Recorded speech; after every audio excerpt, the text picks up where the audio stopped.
Chapter 20. I rush home, and the entire way I fight to silence the noise in my head. A terrifying thought takes over. What if I'm still in a coma? What if I'm stuck in a nightmare? Is any of this real? How would I know? Is it even possible to free myself from a nightmare prison? What if I'm doomed to live and suffer this life forever, never knowing if I'm awake or asleep? Don't fight the change. What change? I shout, startling some birds off the roof of my house. They squawk in response. A hysterical laugh escapes me as they fly away. Even they sense I'm losing it.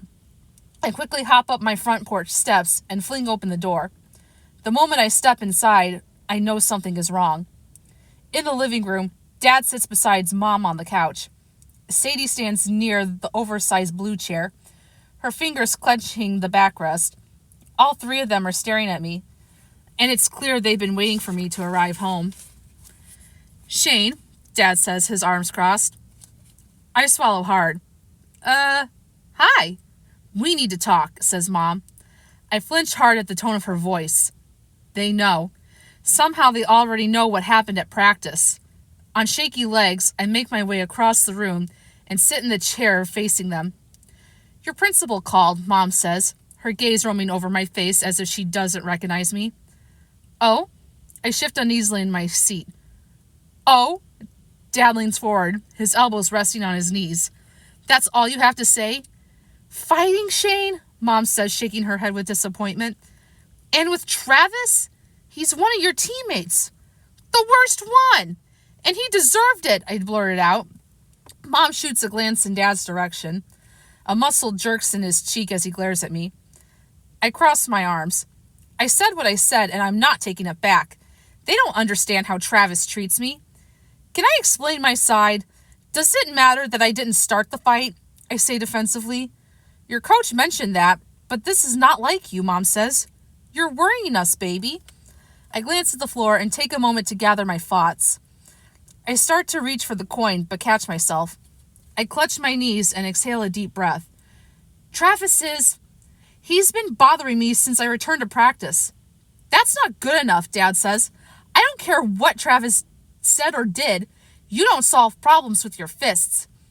I grit my teeth. Travis wants to take my place on the team. I'm better than him. I'm worthy, valuable. Yes, that's right. I unthinkingly slide my hand into my pocket and grab the coin. It understands me. It wants what's best for me. Wait, no, I'm going to take it back. Shane, Sadie says. I lift my eyes to find Mom and Dad staring at me with alarm. I quickly remove my hand from my pocket and clear my throat. I know I've been a little off lately. I haven't been sleeping well, and I guess that's messing with me. When you say you're not sleeping well, you mean... Mom hesitates. Are you having bad nightmares again? Are there any good nightmares? I ask wearily. Dad's eyes narrow. Shane? Yes, I'm having bad nightmares again, I say quickly as I study their troubled expressions. How long has this been going on? Dad asks.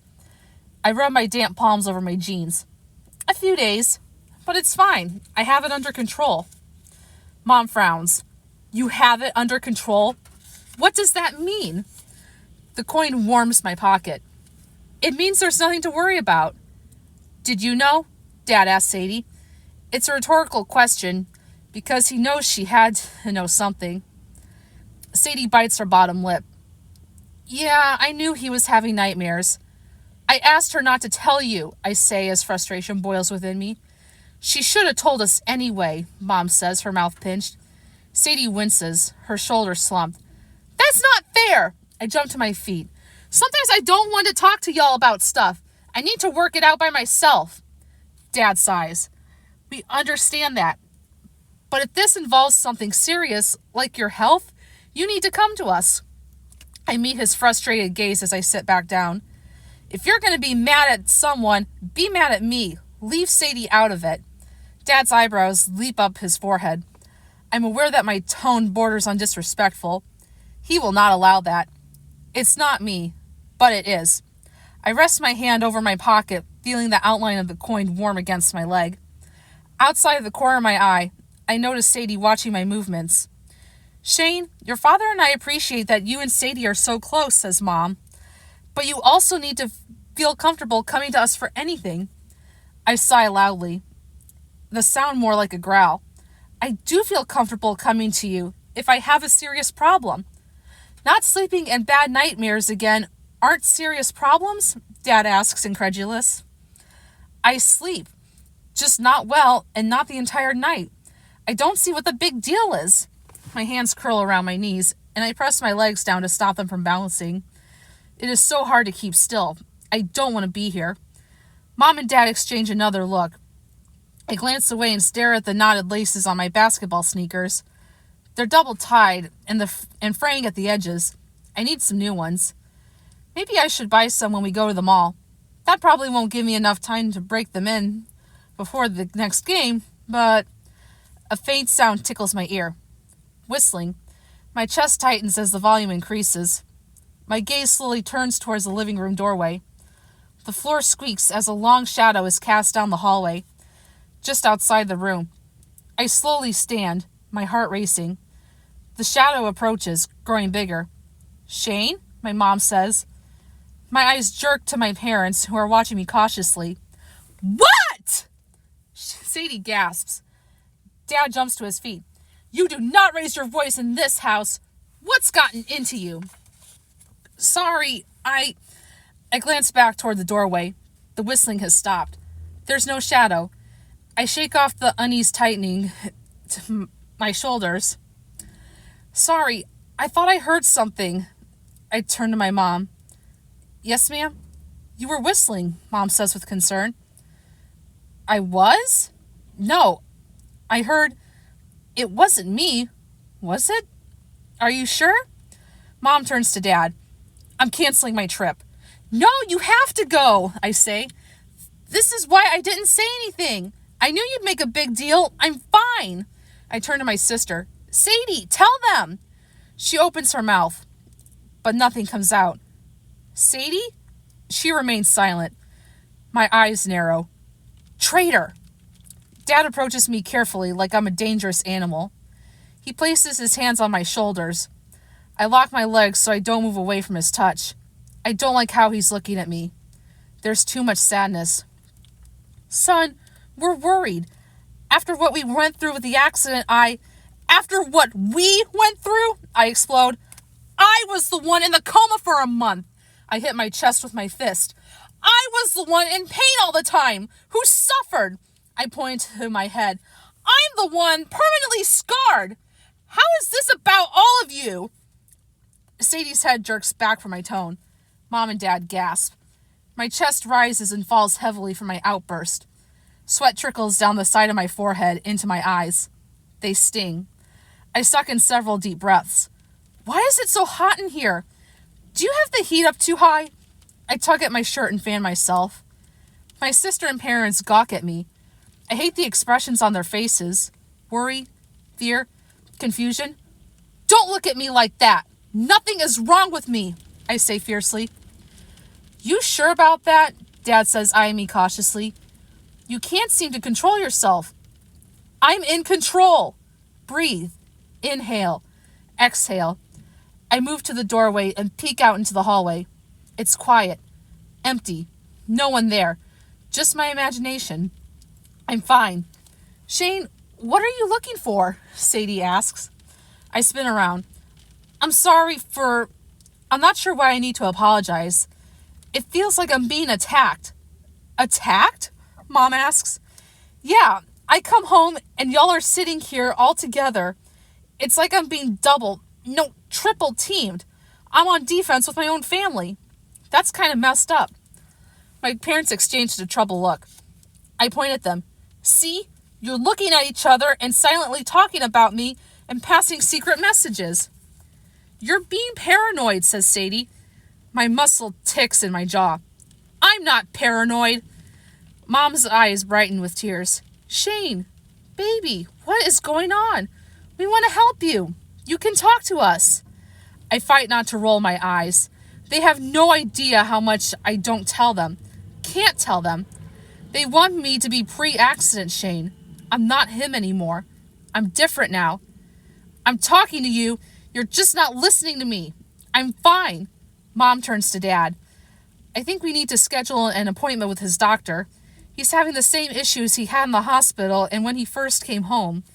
Mood swings, outbursts, and the nightmares. Maybe he went back to playing basketball too soon, Dad says. The stress and physical demands on... It wasn't too soon! I toss up my hands in pace. Why do you want to take basketball away from me? Let them help, a part of me screams. But a louder, more insistent voice tells me they're trying to ruin everything. They don't understand. They want to keep me weak. But I'm strong. Worthy. They're doubting me. What if they talk to Coach? He's already mad at me. He could bench me. I need to play in that game next week. I deserve to play. It proves I'm better. That the accident didn't break me. If they take away basketball, what am I going to do? Who am I? I'll have nothing. Everything is unraveling, and it's stupid Travis's fault. Shane, you need to calm down, Dad says, each spoken word carefully. I'm so sick of everyone telling me to calm down. I wouldn't be upset if they would just leave me alone. I stare blindly out the living room window, my eyes slightly unfocused. Inhale. Exhale. I need to get my head in the game. Breathe. I wait until my heartbeat is slow and steady before I turn around. My parents and sister are far enough away from me that I don't feel crowded. They watch me nervously. Their expressions take me back to the hospital. When the doctors discussed my long list of injuries, when they worried about every setback, the memory brings with it the pain I experienced too. Look, I return to my seat and grip the armrest tightly. I include what I hope is a normal-looking smile. I need to play this the right way so they'll back off. I'm okay. Really. You're not acting okay, Sadie mumbles. I pretend like I didn't hear her. I'm tired, but I'm going to get more rest. I'll go to bed early, no television, no computer, and I'm sorry about the fight. I'll make it right with Travis tomorrow. Nope, will not. He better stay out of my way. Sadie crosses her arms, her lips pinched together. What happened to having my back? Being on my team? She switched sides. How about this? I say when the silence in the room is drawn out. Mom goes on her trip, and if I don't sleep better when she returns, you can take me to the doctor. They can run as many tests as they want. They won't find anything. Mom and Dad still appear hesitant. And I'll tell you if something changes or gets worse, I add, not even wincing at the lie. My throat works as I force the next words out of my mouth. If I need to stop playing basketball, I will. My health is more important. I almost gag. My parents turn toward each other and silently discuss. Out of the corner of my eye, I see Sadie's fingers drawing some pattern on her leg. It's annoying. Mom, you should go on your trip, I insist. You mean more to me than my career, Shane, she says. I know you say you're fine, but nothing good ever comes after a but. Mom shakes her head. I'd worry too much if I leave. What if I take him to the doctor, Dad offers, for a quick checkup? Sadie nods. I think that's a good idea. I keep my expression blank, though I'm seething inside. Mom scooches to the edge of the couch. Shane, that would make me feel much better. You're due soon for a doctor's visit anyway. You say you're fine, right? Let's be sure. I nod. My jaws clench so tight my teeth hurt. Dad takes my mom's hand and squeezes. If there's something wrong, there's not, I say. If there is, Dad insists, we'll deal with it. Sound like a plan to you? I hate this, but there's no way to refuse. I'm trapped, helpless. Okay.